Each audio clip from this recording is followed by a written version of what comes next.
Bueno, seguimos entonces una vez más en el nombre precioso de nuestro Señor y Salvador Jesucristo. Quiero invitarles a mirar la preciosa palabra de Dios en el Nuevo Testamento. En el Nuevo Testamento, en la Biblia, en el libro de los Gálatas. En el libro de los Gálatas, el capítulo 6 y el verso 7. Dice así la palabra de nuestro Dios. El que es enseñado en la palabra, haga partícipe de toda cosa buena al que lo instruye.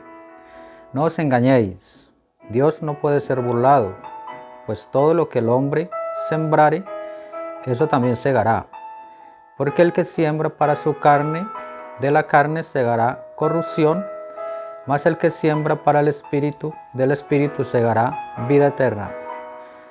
No nos cansemos, pues, de hacer bien, porque a su tiempo segaremos, si no desmayamos. Bueno, entonces damos gracias a Dios por la oportunidad que nos da de compartirles un poco más la palabra de Dios.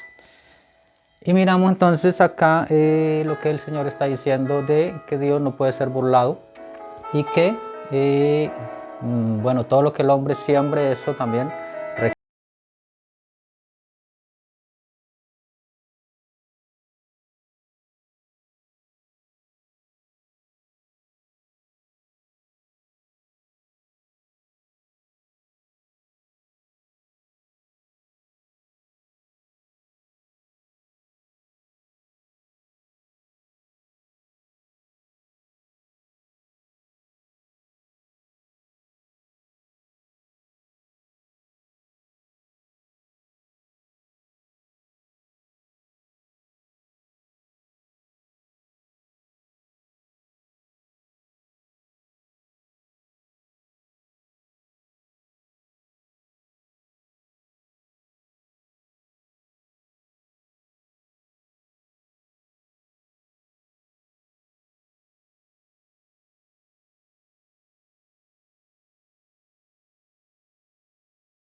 nosotros, cuando vino a hacer la ofrenda por usted y por mí, para traer, Él vino a hacer la expiación por nuestros pecados. Entonces Él vino y fue crucificado, dice la Biblia, crucificado, y también dice que fue sepultado, pero también dice que fue resucitado. Entonces trajo resurrección, y aquí es donde nosotros tenemos que estar identificados para poder heredar esta vida eterna, ¿sí? Porque Él está hablando de que el que siembra en lo espiritual. Entonces, para nosotros poder comprender esta ley, porque esto es una ley también, nosotros para nacer otra vez, como dice Él en la Escritura, que el que no naciere del agua y del Espíritu no puede ver el reino de Dios. Entonces, para nosotros poder nacer otra vez hay una ley también, y esa ley es que hay que morir, ¿sí? ¿Morir a qué? Al hombre carnal, ¿sí? Porque este hombre carnal siempre va a recoger corrupción en su corazón. Entonces Dios necesita hacer ese proceso de que Él hizo aquí en la cruz del Calvario por nosotros, ¿sí? Cuando Él vino a ser crucificado y a pasar todo este proceso de muerte para poder resucitarnos a nosotros en una novedad de vida. Entonces, para mirar un poco lo que es esta parte, porque Dios no puede ser burlado, y hoy la religión, hoy el hombre natural quiere burlar a Dios y quiere seguirle de cualquier manera, cuando Dios puso una ley también para seguirle a Él. Entonces nosotros tenemos que primero morir al hombre carnal. Hablamos del hombre interior, que es el hombre de Dios, y ese hombre interior se alimenta solamente de su palabra, ¿sí? Pero el hombre exterior, él se va desgastando y él de Dios no va a recoger nada, solamente que si él no pasa en este proceso, ¿sí?, de muerte, porque para nacer otra vez hay que morir, recuerden eso, el nuevo nacimiento es eso, ¿sí? Y hay que nacer del agua y del espíritu, ¿no? La escritura dice que hay que ser bautizados en agua y también ser bautizados en fuego para poder entrar al reino de Dios, ¿sí? Para poder que Dios guíe allí, porque la escritura aquí dice, pero si sois guiados por el espíritu, no estáis bajo la ley. Entonces acá más atrás también dice, en Gálatas mismo dice, con Cristo estoy juntamente crucificado. Entonces yo con Cristo estoy juntamente crucificado, ¿sí? Y también sepultado y también para resucitar en esa novedad de vida, ¿sí? Acá dentro en el corazón, porque recordamos que Dios todavía guía al hombre a través de su ser interior, ¿sí? A través de su corazón. Y hablamos del profeta Elías, porque el profeta Elías fue el gran profeta allá en la antigüedad, en donde vemos también, recordamos en el estudio anterior, la importancia que es porque Dios es muy sobrenatural y Él lo proveyó todo lo que se necesitó y ejecutó todo lo que se estaba viviendo acá en este tiempo, ¿sí? Recordamos entonces que el profeta Elías, él trajo fuego de Jehová, ¿sí? Cuando puso el altar para en el holocausto. Entonces vemos acá el holocausto,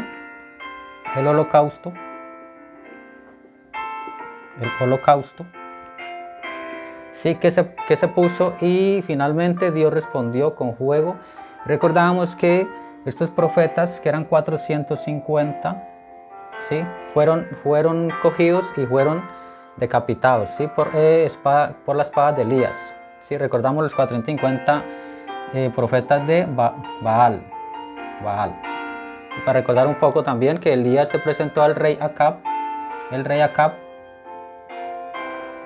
y él le dijo que no traería lluvia si no era por su palabra, y que también traería lluvia por su palabra, por mandato de Yahweh nuestro Dios, a nuestro Elohim, ¿sí?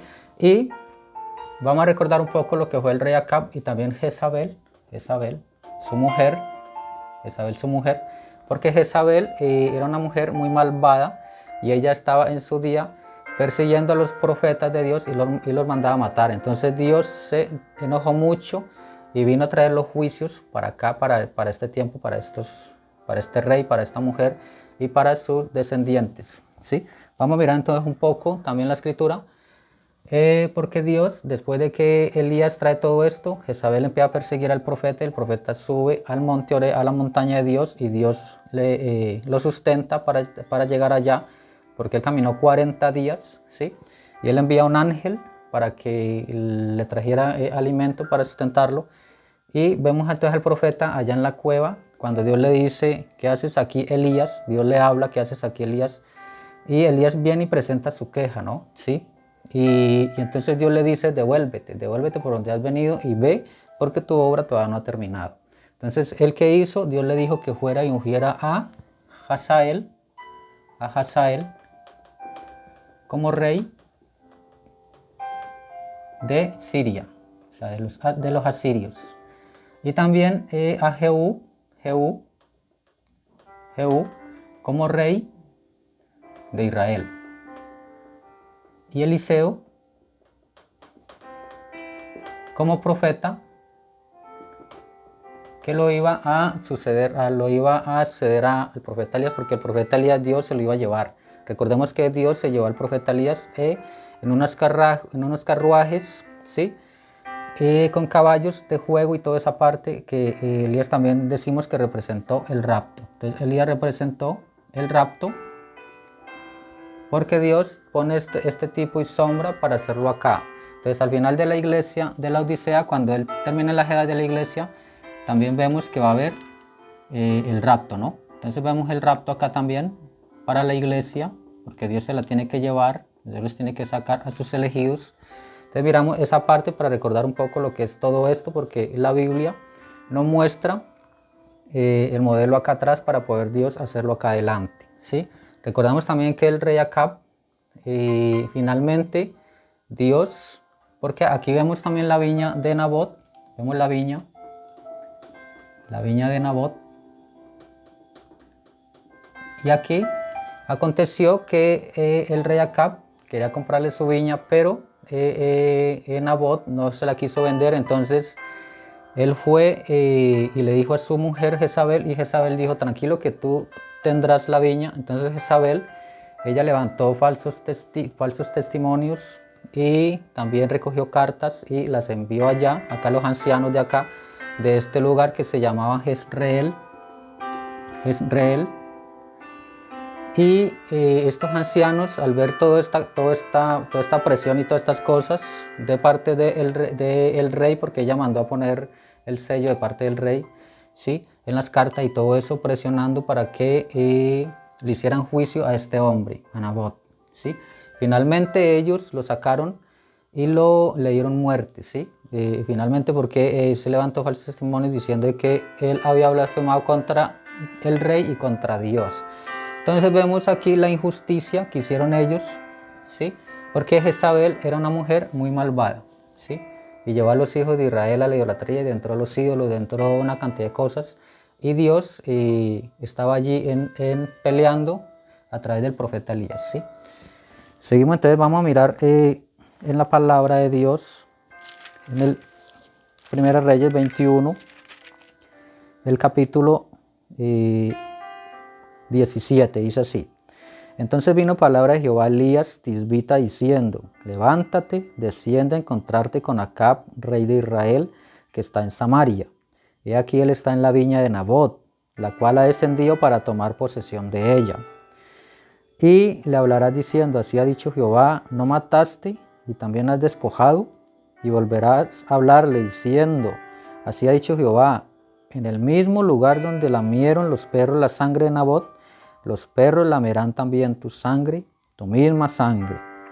Y Acab dijo a Elías, ¿me has hallado enemigo mío? Él respondió, te he encontrado porque te has vendido a hacer lo malo delante de Jehová. He aquí yo traigo mal sobre ti, barreré tu posteridad y destruiré hasta lo último varón de la casa de Acab, tanto el siervo como el libre en Israel. Entonces vemos acá que vienen los juicios para Acab. Dios vuelve y manda al profeta Elías a traerle su sentencia, y finalmente Acab, él termina siendo lo que Dios dijo, ¿sí? Él cayó en la guerra con los asirios y terminó siendo lo que Dios dijo. Los perros vinieron y lamieron su sangre, ¿sí? Para mirar acá. Pero vemos de que Dios trajo los juicios a través de sus hijos, porque él levantó a un hijo. Acab tenía muchos hijos, ¿no? Dice que la escritura que tenía 70 hijos, pero él también tenía a Ocosías. Ocosías fue su hijo y él lo sucedió al rey Acab, y también Joram. Y Dios trajo sus juicios a través de sus descendientes, porque Dios también lo dijo, ¿no? Y también trajo juicio a Jezabel, ¿sí? Entonces vamos a mirar un poco lo que fue Ocosías, porque Ocosías se enfermó y él consultó, en vez de consultar a Jehová Dios, consultó a Balaam, a Baal-Zebub. Entonces vemos que él consultó a Baal-Zebub, y a Dios se enojó mucho porque él dijo, bueno, y no es que no hay Dios en Israel para que consulten. Y Dios le mandó a decir también a través del profeta Elías, con sus mensajeros le mandó a decir que él moriría, ¿sí?, de su enfermedad. Entonces ellos enviaron mensajeros de 50 en 50, y Elías dijo, si yo soy profeta es porque ellos vinieron irreverentemente ante el profeta. Si yo soy profeta de Dios, que descienda fuego del cielo, ¿sí? Y eso aconteció. Y vemos entonces que descendió fuego y consumió a 50, a su capitán con 50, y después volvió y mandó el rey otros 50, y también cayó fuego del cielo. Entonces vemos lo grande y poderoso que era el profeta Elías, ¿sí?, que él podía traer todas estas cosas por mandato de Dios.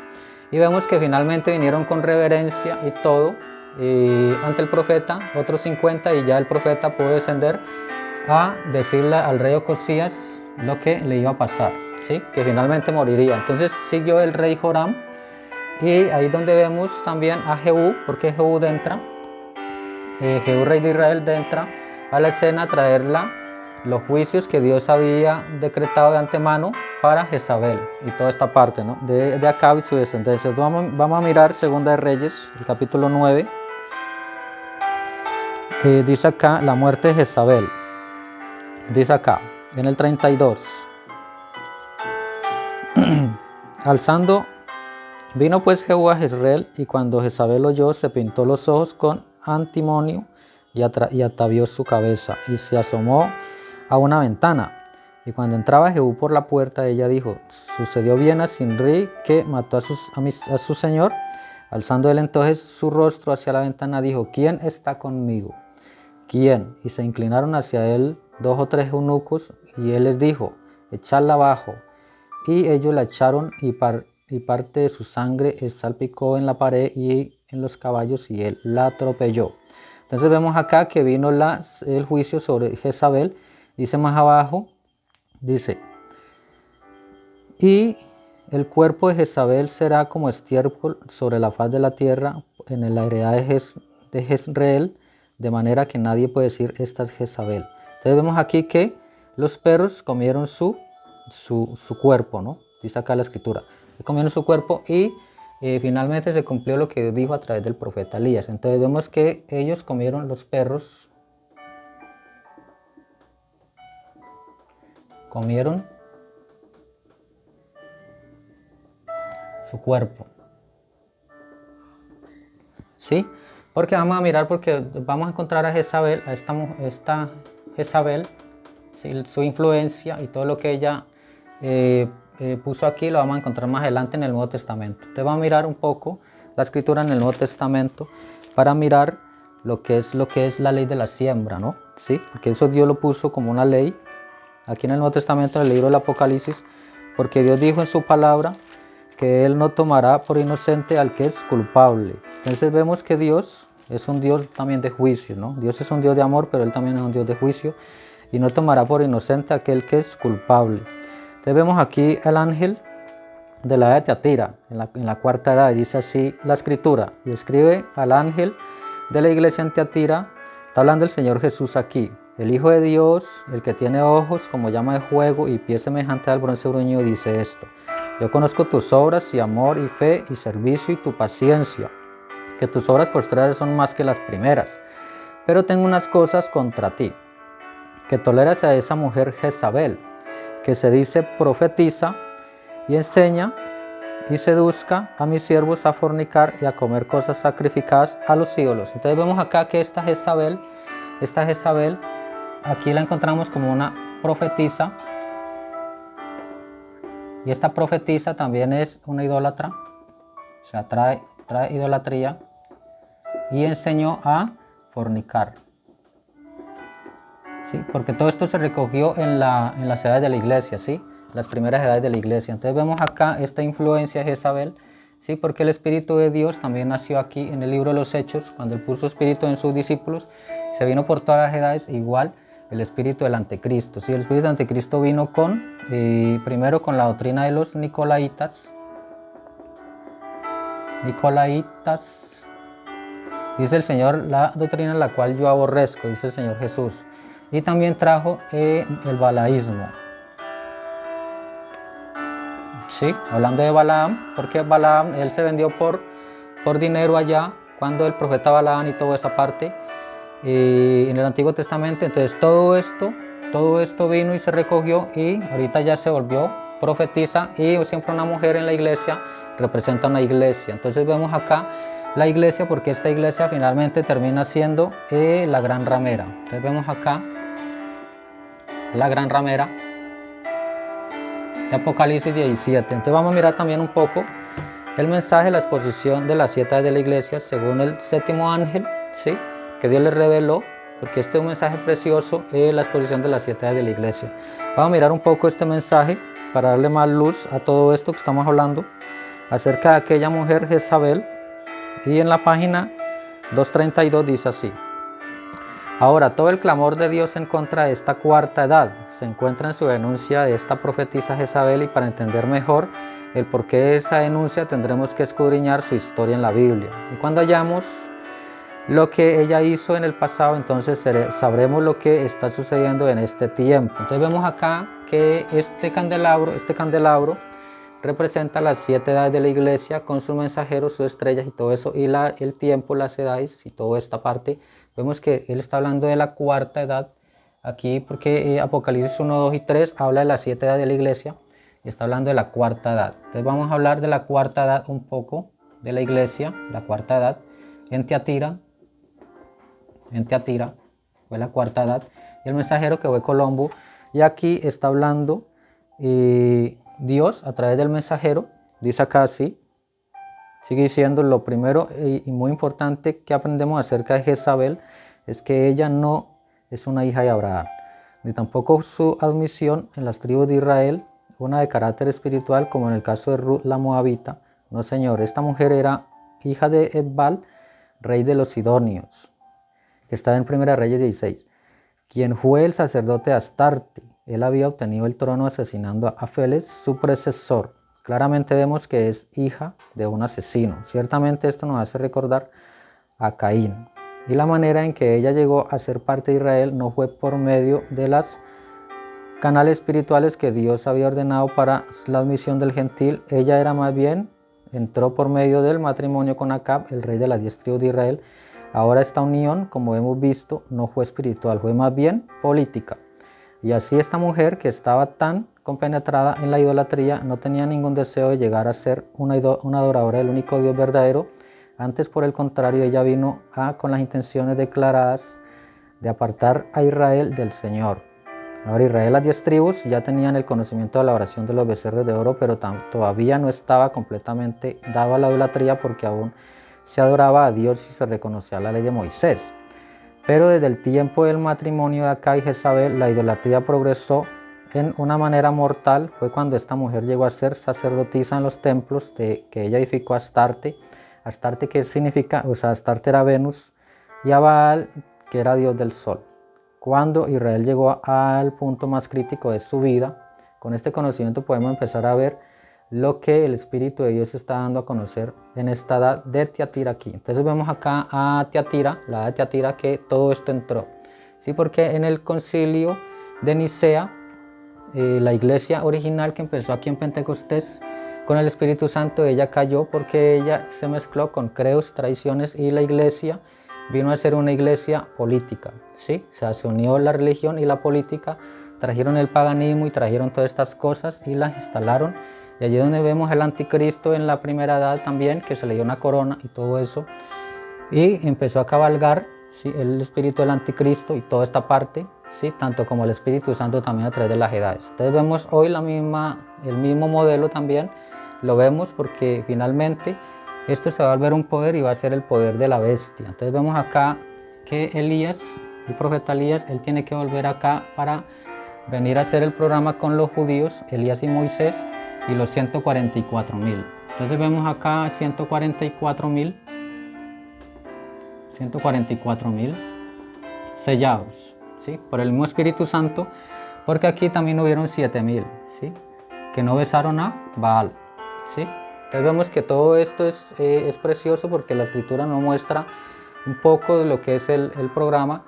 Este mensaje es muy especial porque aquí nos muestra todo lo que aconteció a través de las 7 edades de la iglesia. ¿Sí? Entonces vamos a dejar allí, vamos a seguir hablando un poco acerca de todo esto, acerca de esta parte también, que es muy importante, el bautismo del Espíritu Santo. El bautismo del Espíritu Santo, porque allí es donde Dios realmente empieza a guiar a la verdadera iglesia. Sí, la verdadera iglesia, dice la Escritura en 1 Corintios 12:13, que por un espíritu todos entramos a un cuerpo. Y ese es el cuerpo de Cristo. Según la Escritura, nos dice que el cuerpo de Cristo es su novia, ¿sí?, o son sus elegidos, ¿sí? Entonces vemos que a través del bautismo del Espíritu Santo entramos todos allí, sean judíos, sean griegos, sean gentiles, sea el que sea, entra por esa misma puerta, porque a todos se nos va a beber del mismo Espíritu Santo. Entonces vamos a dejar allí, vamos a seguir hablando un poco del bautismo del Espíritu Santo. Dios les bendiga una vez más.